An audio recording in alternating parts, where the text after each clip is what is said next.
Much for watching tonight. I'm Wade Johnson in New York. Have a great night. David Muir, the most trusted, most watched newscast in America. And now, ABC's World News Tonight has won the Emmy for Best Live News Program for the 4th year in a row.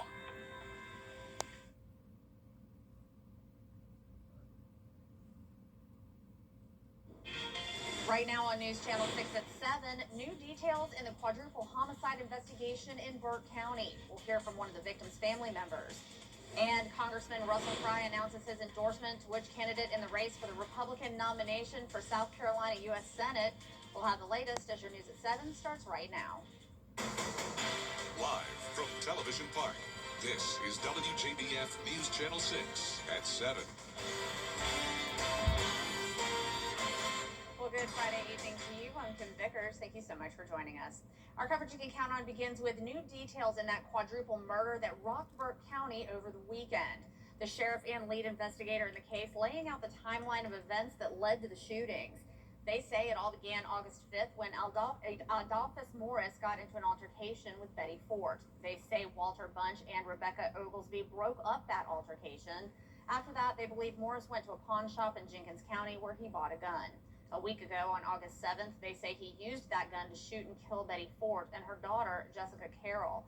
Investigators believe Morris then stole Fort's car and went to a home on Twin Lakes Drive where he shot and killed Walter Bunch and Rebecca Oglesby. Saturday morning, they say Morris went to a home in Sardis and shot another victim who survived and identified him as the shooter.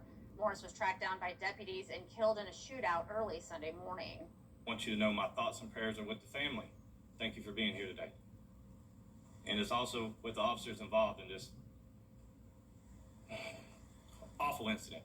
No one wants to take a life in this line of work, but they are well trained and they were prepared to do what was needed to stop this from happening.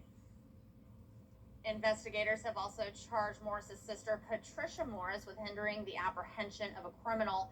They say she knew her brother was wanted for shooting the 5th victim and helped him find a place to stay. And tonight we're hearing from the daughter of one of the 4 victims.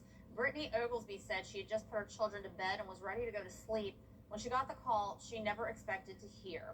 Her mother, along with 3 other people, were shot to death. When I first learned about it, I was shocked. It was a phone call. I always thought that, when somebody comes and tells you one of your parents had died, it would be an in-person thing. And I had just got my kids to bed. I was getting ready to go to sleep, and it was like, I couldn't breathe. Like I needed to go to my mother. I had to see if it was my mother. Brittany says her family has answers. Now she wants her mother's life to be what people remember. And the Sardis Police Department will host a community prayer vigil Saturday following the deadly violence. It's scheduled for 8 a.m. at the flagpole at T Park. All community members are invited, including pastors and community leaders. Organizers say the event is an opportunity for the community to come together and pray for healing and comfort. The Burke County Jail has released the mugshot of suspended Sheriff Alfonso Williams. Williams charged and booked yesterday in the Burke County Jail on state charges. He's facing 2 counts of theft by conversion and 2 counts of making a false statement. Williams was granted a $25,000 bond, which he posted. He's also facing 6 federal charges. And it's time now for a quick first check of the weather with Chief Meteorologist Jenna Petracci. Jenna, we can hear that thunder and that rain pouring outside right now. Yeah, we are just on the edge of this thunderstorm, Kim, and because of that, we have a beautiful view here at the station. Look at this rainbow on our Terry Lambert Hyundai Skyview cam. But I'm going to take you over to a not so beautiful view. This is at SRP Park. Actually, looks like our camera is frozen at the moment, but we had the heavy rain coming down there, unfortunately, on everyone sitting out there in the stands. They are in a weather delay at this time. Switching it over to Wellstar MCG Health, though, you can see that heavy downpour. It is just pouring rain at the moment. We have a severe thunderstorm warning for parts of the CSRA. This includes Richmond, Columbia, Aiken, Edgefield, and McCormick counties. You can see all of downtown Augusta covered with heavy rainfall, frequent lightning, and this extends into North Augusta as well. So this severe warning is until 7:30 for the threat of up to 60-mile-per-hour wind gusts and quarter-size hail. Evans and Martinez, you're seeing some of that rain, and then all the way up into McCormick as well. Now, many places in the CSRA are dry. We have one spotty shower power near Louisville, also some of our northwestern counties. And we had a very hot day today, still at 99 in Lincolnton, 90 in Augusta, with that heat index still into the triple digits. I'll have more details on the heat and humidity this weekend coming up, but back to you, Kim. All right, Jenna, thank you. Well, new developments in the runoff for the Republican nomination for another road closure downtown will have a big impact on traffic for the next week. The section of Reynolds Street between James Brown Boulevard and 10th Street is closed due to the Augusta TechNet convention. It will be closed until Saturday, August 22nd. Detours are in place, but if you're going that way, you should expect delays. And the downtown Augusta construction continues with a key deadline missed. News Channel 6's Ryan Lynch spoke with business owners in the block that should be finished now. This section between 12th and 13th Street was supposed to be completed today. And as you can see, that deadline had to be extended again as construction continues. For this particular block, originally was July. We were trying to open the doors of this restaurant with new sidewalks and road. That got pushed back to today, which it still isn't done. And we've got a couple more weeks according to the new schedule. Right at the end of August, we should have sidewalks repoured. Local businesses are frustrated by how the project is handled. You just keep dangling the carrot and moving the goalpost, and that's just not cool to do that to businesses that are what make downtown so special. The local businesses are the lifeblood of downtown. These businesses are left with no support from the city. It really feels like the city's stepping on our neck in the way that they've done all of this construction. We're left to our own devices to encourage and drum people up to coming downtown. Downtown, the city of Augusta needs to do a better job of supporting the downtown businesses and following through with the timeline that they're committing to. Owners do still recognize the benefit from the project. They are just disappointed in the lack of communication from the city. I believe in our city. I believe in the impact that this is going to be. I mean, this is the ugly part of growth, but there is a lot of good things. This is a beautiful cityscape. The trees are going to come back. The landscaping is going to come back. The Broad Street project is now expected to finish in early 2027. In Augusta, Ryan Lynch, WJBF, News Channel 6. And tonight is the unofficial kickoff for football season here in the CSRA. And we'll have coverage for you with our Football Friday Night preview show. Tune in tonight as Sports Director Gianna Cephalou and Ellison Hubbard break down all the top storylines for the season. We'll even have highlights from private schools that kick off their season this week. That's tonight at 11:35 right here on News Channel 6. Coming up, Alex Murdaugh awaiting his retrial, what the judge is considering going forward. We'll have the details when we return. Hello, I'm Adrienne Walker to your Cash 3 Cash 4. Unfortunately, that severe thunderstorm warning is starting to weaken. We still have the warning for about 15 more minutes, but then it will just be a special weather statement for the southern portion of Richmond County and into parts of Aiken County. I'll have more details with your full Viper 6 forecast when we return.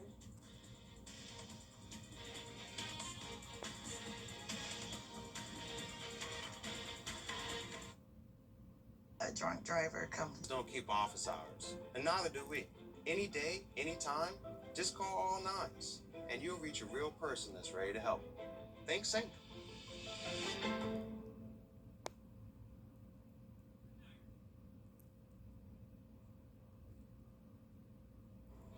Now, your most accurate forecast with WJBF Live Viper 6. Welcome back. We are starting to see the power outages increase from this severe thunderstorm warning. 1,500 customers without power in Richmond County. We have the possibility of some downed trees and downed power lines with this. What is capable of producing downburst winds. You can see very heavy rain and a couple lightning strikes near North Augusta.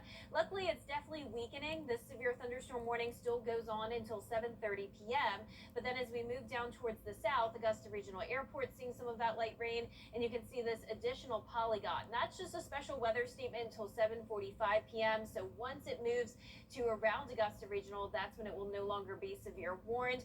Evans, McCormick, you're still seeing some of that steady rainfall, Edgefield as well, but it's overall a pretty isolated storm. We have a few more pockets of rain here and there, one lightning strike in Wilkes County. South of Thompson, we have some rain, but most of the CSRA is actually dry as we look at Live Viper 6 across the area. Burke County South, bone dry today, and all of us have been dealing with the heat and the humidity. Our Terry Limbert Hyundai Skyview cam now able to show you SRP Park. where it is absolutely soaked. They are in a delay for the game tonight against the Charleston River Dogs. We have cooled down from the rain. We're at 89 degrees, but with high humidity, it's still feeling like 95 with light winds out of the north at 19 miles per hour. Here's a look at those current temperatures powered by Tempest. You can see we're now down into the 70s in areas dealing with the rain, but still up to 89 in Aiken, 93 in New Ellington. But here's what it's feeling like over the next several days. It sure does feel like we are close to the sun. And speaking of the sun, here are some awesome photos shared by Thomas Leo Rich III. He is from Evans, but he happened to be on the east coast of Spain for the total solar eclipse and shared these photos with me. Beautiful view there. And unfortunately for us, if you want to see the total solar eclipse here in the CSRA, you have to mark your calendar for May 11th of 2078, 52 years from now. That'll be the next time we are in the path of that. But what we are in the path of this weekend is this ridge of high pressure. It's making for a steamy setup. We'll continue to have the heat and humidity with a 30% chance of storms both Saturday and Sunday. So it's just a rinse and repeat forecast, pretty much the same conditions each day. High temperatures from around 95 to 99 degrees tomorrow, and all of us under a heat advisory until 8 o'clock tomorrow. That'll probably get extended for a couple more days as well, and that's for that heat index up to 110. So here's your day planner. Already at 93 by noon, then up to 98 by the 4 o'clock hour. All of us under a marginal risk of excessive rainfall tomorrow, and also marginal risk of severe weather. So we'll be watching for some downburst winds possible, 60-mile-per-hour wind gusts, and some quarter-sized hail will be the threat tomorrow. So by 4 o'clock, some pop-up storms possible. Our Futurecast model picking up on some more activity by around 7, 8 o'clock in the evening, and then this continues by Saturday night as well. Now here's your 10-day forecast. We do have rain chances going down to 20% Monday and Tuesday, a high of 99 degrees on Monday, and the heat and humidity continues all week long. Now we have been tracking 2 areas with the chance of tropical development, but there are 2 factors that will help prevent strengthening. That's wind shear and Saharan dust. Miller Hyatt and Avery Gray explain in this week's episode of the Partly Cloudy podcast. Wind shear is the change of winds with both their speed and direction with heights. Strong wind shear can potentially stop the development of these systems entirely, and that is because hurricanes are, think of them as Lego bricks, right? You stack a Lego brick on top of another Lego brick on top of another one, and then you can create a tower. But if you were to have a bunch of wind come over and it's going to knock down your tower, your Lego bricks aren't going to be as stable, and that's kind of the same thing with hurricanes. And we're talking about a lot of Saharan dust. Just check out how widespread the amount of dust is coming off of West Africa. That dry air can really funnel into the system and prevent it from strengthening, and the storms that do develop are unable to sustain themselves with that. To see the latest hurricane season forecast and learn about August formation zones, watch this week's podcast on WJBF 6 Plus today. Now coming up, students making their way back onto campus. We'll take a closer look at USC Move-In Day after the break. At queensit.com, Gerald Jones Ford, where you always get a great deal and a great deal more. Hey parents, get an A+ in savings when you shop smarter, not harder at Kid to Kid. Find our favorite back-to-school styles at your favorite prices at Kid to Kid in Evans and Augusta. Count on the Live Viper 6 Neighborhood Network, powered by Tempest. The WJBF Live Viper 6 Skyview Network is sponsored by Terry Lambert Hyundai. Low prices, big selection, and committed to quality customer service. Well, it's time for more students to go back to school. This time, it's move-in weekend for the University of South Carolina. Keith Savage caught up with Gamecocks getting ready for the new school year. It's a hard weekend in Columbia as students return to campus. With Friday Move mostly being first years, it's pure excitement. It's becoming a Gamecock.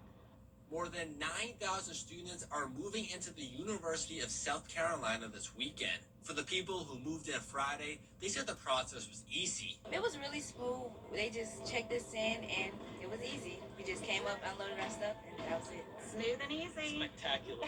The feel-like temperature nearly reached triple digits on Friday, with Saturday expected to be similar. But luckily, families were able to cool off inside. They keep it nice and air-conditioned in there. It's very cool when you go in there. So as soon as we got in there, we were cooled off. More than 5,000 students are moving in Saturday. The recommendation is to listen and use equipment the school provides. Listen to what they're saying because they know what they're doing, and it's very well organized. Definitely use the carts because it makes it a lot easier. Carts are definitely a big help. As for university staff, they just want the students to be happy and prepared. We want, that positivity. We want everybody to kind of be prepared. And of course, push pins, which is how we like people to decorate their rooms. For parents, moving their kids into college can be a bittersweet moment. Proud dad. So it's going to be a little rough on the way home today. Probably some tears, but I'm so happy for him. But these first years can't wait to get started. I'm very excited. I'm really interested in pharmacy and what it has to bring. I've been waiting for a long time now, just waiting and waiting. So I'm excited. So excited! Reporting in Columbia, Keith Savage. Coming up, summer break is over, but what was the top song on summer playlist? We'll have the answer after the break. See why Baffiner is America. Listening to the radio, I've been listening to a serious radio 2000s The and song's 90s. just everywhere, though. I mean, I'm surprised. I love it. I'm definitely contributing to it being number one. I listen to it all the time. And good news with this storm, though. It was a severe thunderstorm warning earlier. Now it is downgraded to just a special weather statement. So that severe thunderstorm warning actually expired a few minutes early. We still have some light rainfall around Evans, Martinez, North Augusta, and Augusta, seeing some of that heavy rain. A couple lightning strikes, but definitely seeing some improvement as this moves down towards the southeast. So that special weather statement lasts until 7:45 p.m. Now, we will be in a similar situation both Saturday and Sunday. Hit or miss showers and storms with the heat and humidity. Highs at 98 degrees, Kim, and then 99 on Monday. So this heat is not going anywhere anytime soon. Yikes, that was a little scary to listen to. Well, that's all we have for now. We'll be back again tonight at 11. Have a great night.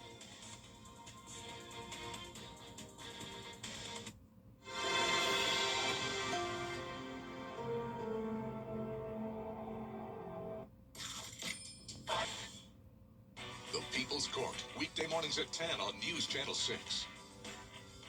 During the Rooms to Go Labor Day sale, save in a big way. Shack style on great-looking furniture. Plus, get 60-month interest-free financing to make buying even easier. Choose this custom leather Lazy Boy recliner in 3 colors. SoundTech reclining leather living rooms, sectionals, or Shack recliner to go. Made for comfort and entertainment with built-in sound. So check out the versatile, stylish Shaquille O'Neal home collection at the Rooms to Go Labor Day sale. Tell them Shack sent you.